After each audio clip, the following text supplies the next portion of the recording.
Lettre d'un jeune homme de Palmyre qui vit à Homs et il a envoyé cette lettre à un opposant donc il y a un mois à peu près. Donc ça résume la situation sur Homs. C'était fin septembre. Cette lettre a donc été traduite et retranscrite telle qu'elle. Je vous écris aujourd'hui, maintenant que mon état s'est nettement amélioré, et suite au lancement de la bombe à fragmentation lors d'une manifestation dans le quartier des Inchar à Homs. La bombe a été jetée d'une voiture de police qui est allée ensuite se réfugier auprès des militaires et des Chamiras. Dans cette lettre, je vais vous raconter ce qui m'est arrivé en espérant que ceci renforcera votre foi et votre foi en notre pays. La bombe a été lancée sur nous le soir du dernier jour de l'Aïd. Après l'explosion, je suis restée scotchée sur place pendant plusieurs secondes. Mon cerveau ne réalisait pas ce qui se passait. La bombe a été lancée du côté gauche de la manifestation. C'est pourquoi la majorité des manifestants ont été blessés au cœur. Une fois que mes sens ont commencé à fonctionner de nouveau, peu à peu j'ai réalisé qu'une cinquantaine de hommes gisaient à côté de moi. Soudain, les policiers ont commencé à tirer aléatoirement sur les manifestants. Les éclairages de la rue s'étaient éteints. Ceux qui ont été épargnés par les balles ont commencé à porter secours aux blessés. Je ne sentais plus ma jambe gauche. C'est là qu'un homme est venu, m'a pris par le bras, et nous avons commencé à marcher en direction des immeubles. Lorsque nous sommes arrivés à hauteur du deuxième immeuble, le premier étant déjà plein de blessés qui avaient afflué, un jeune homme est sorti et sans me poser la moindre question, il m'a porté et amené dans son appartement. Je saignais beaucoup et ma chaussure était pleine de sang. À l'intérieur, une femme de l'âge de ma mère m'a accueillie. Elle m'a dit de ne pas avoir peur, que j'étais chez moi ici parmi les miens. Elle a pansé ma cuisse droite, car j'avais reçu un fragment de bombe, ainsi que mon bras gauche. Je ne sentais rien, sauf le son de la déflagration qui bourdonnait encore dans mes oreilles. Ils ont commencé à ouvrir les boutons de ma chemise et ont trouvé plusieurs fragments de bombe du côté gauche de ma taille. Tout le monde s'est mis à réciter alors des prières, implorant Dieu de me garder sauf et insultant le régime. Au bout de 15 minutes, j'ai réalisé que la banquette sur laquelle j'étais allongée, ainsi que la chambre où je me trouvais, était pleine de sang. Je me suis sentie honteux. J'ai commencé à m'excuser, mais la femme m'a réprimandé en me disant « Mon fils, tu as honoré notre maison. » Le père de famille est venu et a fait ma connaissance. Il m'a ensuite emmené à l'hôpital. Je m'excuse de ne pas pouvoir vous donner le nom de l'hôpital. Je n'ai jamais ressenti une joie pareille quand j'ai vu les jeunes manifestants m'accueillir à l'entrée de l'immeuble. Nous ne nous connaissions qu'à travers les manifestations. La route a été longue. Nous sommes arrivés à l'hôpital et j'ai eu l'impression d'un festival. La plupart des habitants du quartier étaient rassemblés autour de l'hôpital pour constituer un bouclier humain et empêcher l'attaque des policiers. À l'intérieur, dans le hall, plus de 10 blessés étaient en train d'être soignés à même le sol. Le parterre était baigné de sang. Là, j'ai retrouvé mes amis qui ont couru vers moi pour me rassurer et me dire de ne pas avoir peur et qui sacrifieraient leur âme pour moi. Le médecin est venu, un vrai homme de cœur. Il m'a souri et m'a dit de ne pas avoir peur, que j'allais bientôt retourner dans les rues pour organiser d'autres manifestations. Je me suis mis à pleurer. J'ai dit au médecin, je n'ai plus de sang, je ne sens plus mon corps. Le médecin me parlait et je ne m'étais pas rendu compte qu'on m'avait anesthésié, que 3 infirmiers extrayaient les fragments de bombe au niveau superficiel. C'est à ce moment-là que j'ai perdu connaissance.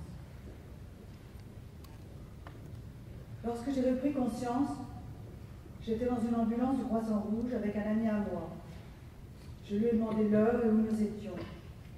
Il m'a répondu de ne pas avoir peur et qu'on m'en transportait dans un autre hôpital car les forces de sécurité étaient en train d'attaquer l'hôpital où j'étais. Je lui ai demandé où nous allions. Quand il m'a donné le nom de l'hôpital, j'ai eu la trouille. J'ai compris que mon état était grave, car rien que le fait d'arriver à cet hôpital constituait un réel suicide. Je lui ai dit que je ne voulais pas y aller. Et là, le soignant du Croissant-Rouge m'a dit, on m'a dit que tu étais très courageux. Moi, je suis un tel, le frère du martyr, un tel. Je lui ai répondu qu'il avait de la chance. Il a dit non, c'est plutôt toi qui as de la chance. Puis il a souri. Et même si la vue de ma tête ne devait pas donner envie de sourire, le son des balles a été incessant tout au long de la route. Avec mon ami médecin, qui n'est pas encore diplômé, nous sommes arrivés à l'hôpital où j'ai été amenée de suite à la salle de radiologie. Là, j'ai été surpris d'apprendre qu'un fragment de bombe s'était installé dans mes côtes, tout près de mon cœur. 2 autres étaient dans mon torse, mais ne constituaient pas de danger. Un fragment se trouvait dans mon genou, 2 autres dans ma taille gauche, près de mon rein. Une dizaine de fragments non dangereux empêchaient de bouger mes jambes, car ils touchaient les nerfs. L'opération d'extraction des fragments a duré jusqu'à 3h30 du matin. Le son des balles s'est intensifié et on a été informé que les forces armées se dirigeaient vers l'hôpital pour forcer ses portes. Aussitôt, les secouristes du Croissant-Rouge m'ont porté sur les bras et m'ont emmené à la maison d'un de mes proches pour que j'y passe la nuit. Je ne voulais pas rentrer chez moi dans un état pareil, ni effrayer mes parents. Surtout ma mère qui a une santé très fragile. Le vendredi, comme remède, j'ai entendu les voix de mes amis qui me parvenaient des rues. J'avais l'impression que ce jour-là, les manifestants étaient sortis pour moi, et pour tous les blessés. On m'a opéré le samedi, pour la dernière fois. Et je dis avec toute fierté que tous ceux que j'ai rencontrés ont refusé de prendre le moindre argent. On m'a donné plus d'une fois gratuitement des médicaments. C'est ça, les Syriens. Ils sont comme ça, les Syriens. Alors, de quelle division parlez-vous? De quel fantôme avez-vous peur? Soyez sûrs, mes frères, que tout ce qui nous touche comme galère ne fait que renforcer notre amour du pays. Le soleil se lèvera demain, plus beau et plus radieux. Paix à l'âme de Hakam Derak et Sibai, qui m'a honoré de m'avoir porté à 2 reprises dans ses bras et qui a été tué une semaine après mon accident, alors qu'il portait secours à un manifestant blessé. Que Dieu guérisse tous les blessés de mon pays et protège mon pays de la tyrannie de ce régime. Votre frère de Palmyre, MK.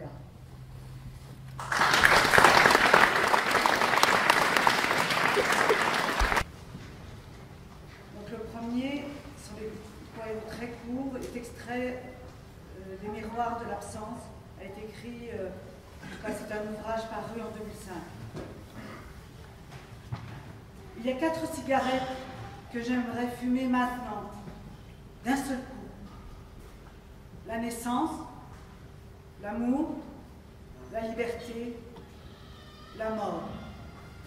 Et mon bon maton, viens, fumons et bavardons encore.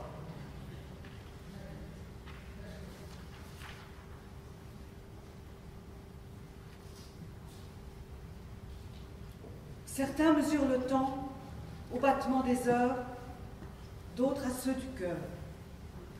Mais moi, je suis sans monde, et mon cœur n'est pas le mien. Nous sommes donc seuls ici, ce lieu et moi.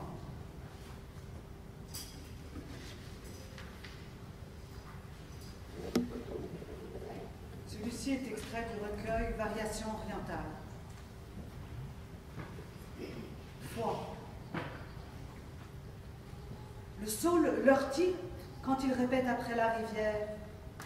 Où est la femme dont les mains offriraient la rosée? La menthe leurre-t-elle la tristesse de l'automne? et le roseau blessé. Nous avons cru au message du cœur. Le vent et moi avons cru et crié à pleine voix. Un lendemain pour ses mains. 7 New York, 1993.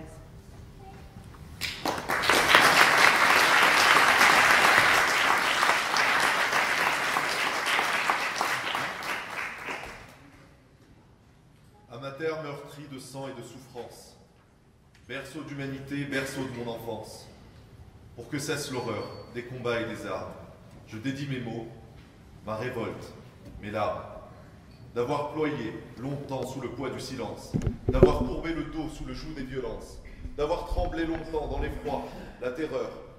Nous avons tous grandi à l'ombre de la peur.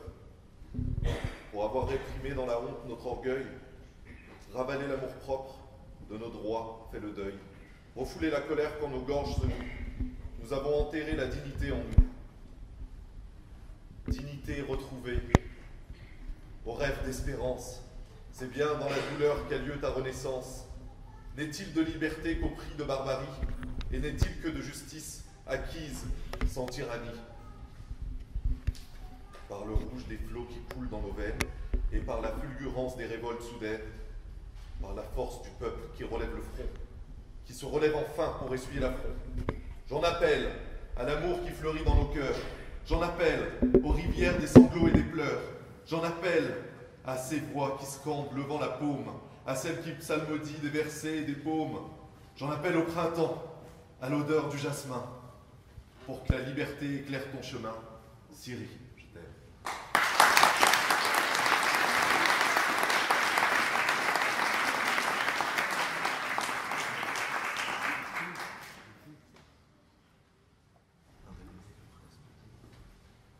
Extrait des variations orientales, Toast. Je l'ai vu arracher son cœur, le brandir à deux mains, haut, très haut, hurler « À ta santé, liberté !» et trinquer avec une proche étoile. Merci.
Avec leurs aînés et les anciennes générations. Et je termine avec les dernières. Je pense aussi, c'est-à-dire, il y a ce côté-là, mais c'est aussi, on parle par exemple, Damas n'est pas dans la Révolution, Alep n'est pas dans la Révolution. Et c'est pas vrai quand on écoute les gens qui viennent de là-bas, comment ils nous expliquent à quel point aujourd'hui le centre-ville Damas, intramuros, ce sont métaphorique, mais vraiment c'est impossible de circuler et de contrôler. Les gens vont des fois le jeudi soir dormir dans les banlieues pour pouvoir sortir dans les manifs ou dans les mosquées aux banlieues parce que c'est plus facile. Alors tous les alentours de Damas, tous les banlieues de Damas, elle est dans la révolution. Je pense à Alep, il y a peut-être un petit peu plus compliqué, mais c'est aussi la même chose. Et cette jeunesse et ces gens qui manifestent, ils sont de toutes les communautés, ils sont de toutes les tendances politiques, et ça montre à quel point aujourd'hui qu'il y a un vrai peuple syrien qui est en train de naître à travers cette révolution. Voilà, c'est quelques idées qui m'ont arrivé à la tête. Merci beaucoup d'être là.